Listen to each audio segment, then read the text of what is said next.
Anytime you beg another man to set you free, you will never be free. Freedom is something that you have to do for yourself.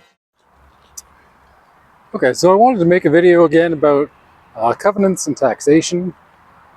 Really, I wanted just to emphasize that blockchain is like any other technology. We could use it for good or use it for bad. And I think the best application of the technology is to make what our government is doing transparent and to make the people who decide how to use our tax dollars more accountable for what they're doing. Because really, I think by and large, they're just screwing us. Like anyone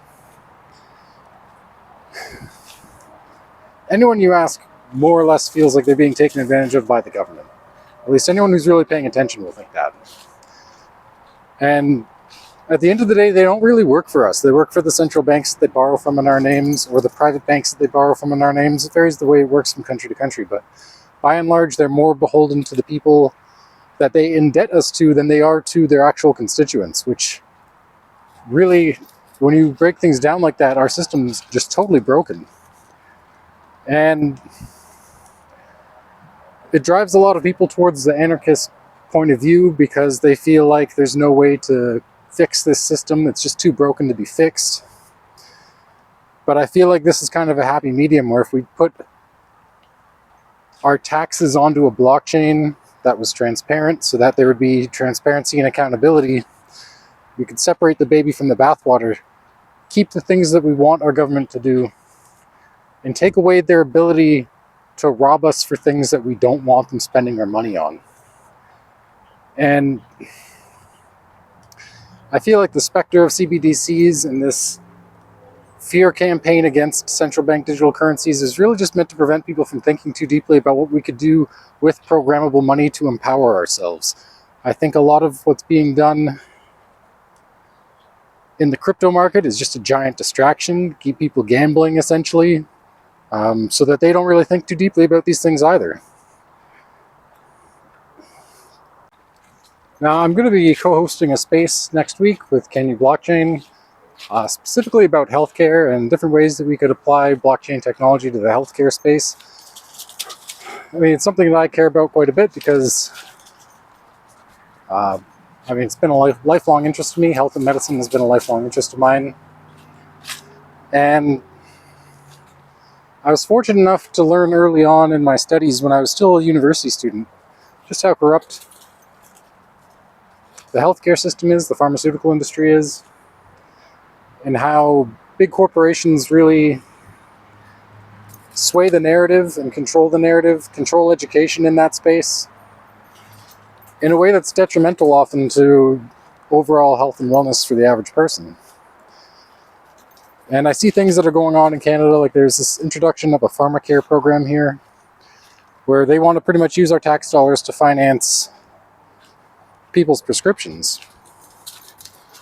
And I mean, that's all well and good if you're someone who needs prescriptions, but me personally, I try to avoid pharmaceutical drugs as much as possible. There are certain instances where, I had a kidney stone, and I always believed that if I was ever in a situation where I was in a lot of pain that I would refuse morphine, but I found out when I had that kidney stone, nope, that really hurts.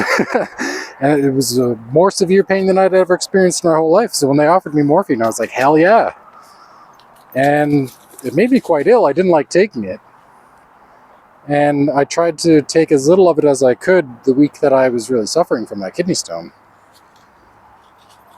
But I use drugs, pharmaceutical drugs, as a last resort. So for someone like me, being forced to pay for a pharmacare system, you're just robbing me and giving my money to other people. I'm never going to take these prescriptions. Oftentimes when I go to a doctor, I want a diagnosis. I rarely go to doctors because I'm generally pretty healthy, but I don't just take whatever the doctor gives me. I think for myself about that sort of thing, and I try to find alternatives. I try to find natural remedies for various ailments if I encounter them.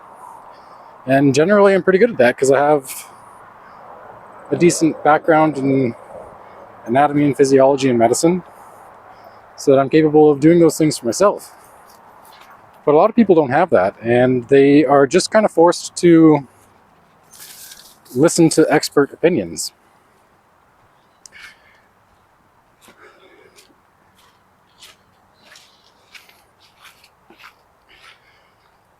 But doing that has landed a lot of people in trouble. I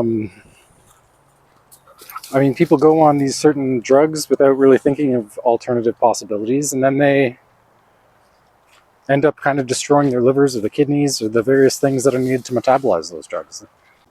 Now, I don't want to pay into a pharmacare program, by and large, because I'm pretty much never going to get any benefit out of that program. Now, if we had a covenant-based taxation system that was customizable to a certain extent so that people could choose which government services they want to, you could do just that. You could separate the baby from the bathwater. You can give people who want to participate in a government-run pharmacare program the opportunity to do it without having to rob people like me who don't want to participate in a program like that.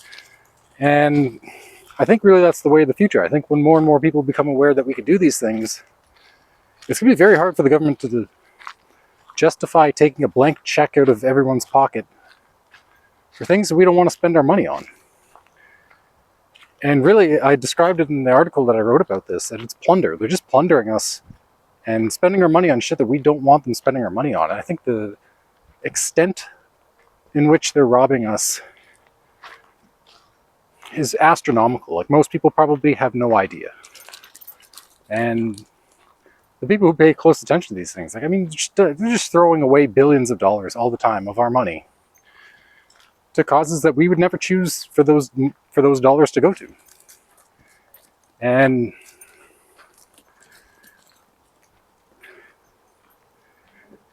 really, I think they've done a great job of making people absolutely terrified of this type of thing, programmable money, just so that they can keep robbing us without us trying to force them onto a transparent system that gives us accountability over the people that are spending our money. And it's like I said before, we'll probably need some sort of Neo-Magna Carta to get that to happen. We'll probably have to make a very big fuss of the matter before we can force our governments to adopt something like this. But really, nobody's coming to save us. We're going to have to do this ourselves, or they'll probably create a system where they can take the power we have to hold them accountable away from us. I think it's kind of a race against time. We're either going to do this for our benefit, or they're going to force it on us in such a way that we'll never be able to put them in check again. So I want to bring together people from various fields, healthcare, all these other different sectors, and really just bring together a lot of sharp minds to work on that, to figure out how we can do exactly what I just suggested.